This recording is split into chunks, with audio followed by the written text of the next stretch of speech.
Кайрылуу күн достар, менин YouTube каналыма кош келдиңиздер. Бүгүн өтө дәмдүү болуп чыгатын, шашырап писетін нухат және де мейіз акарашка косулган өтө дәмдүү палау жасайтын боламыз.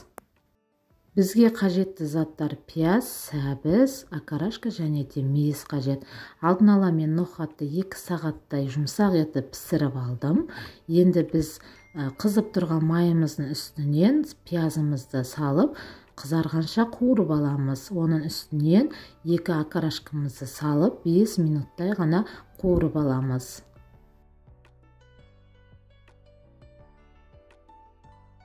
Акарашкамыз 5 минуттай куурулду. Енді үстүнөн сәбизимизди саламыз. Дәмине карай тузумузду салып, 15 минуттай казаныбыздын бетин жауып кууруп аламыз.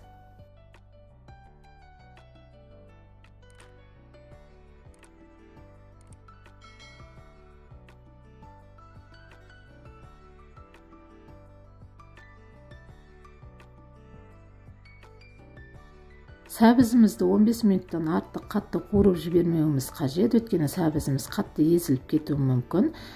Және де алдын ала писирип алган нухатымызды саламыз, мейизимизди салып, үстүнөн 1 кесе күрүчкө 2 кесе суубузду өлчөп куябыз.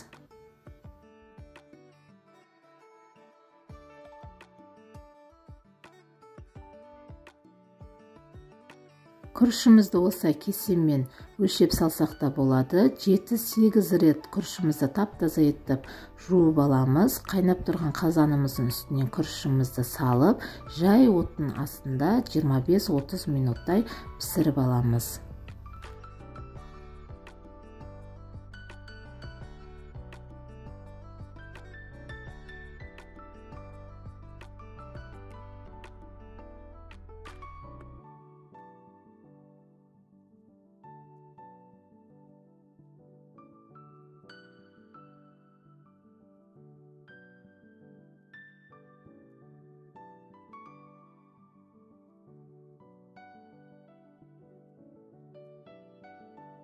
Минекей достар, биздин палауыбыз шашырап, әдемі, дәмді болып шықты. Нухаты да өте жұмсақ. Нухатымызды алдын ала 2 саат бурун жаксылап жуп-жумсак етип писирип алуубуз кажет. Менин каналым сиздерге унап жатса, лайк басып, комментарий жазып, міндетті түрде тіркеліп коюңуздар. Осы рецептпен дайындап көрүңүздөр. Назарларыңызга рахмет.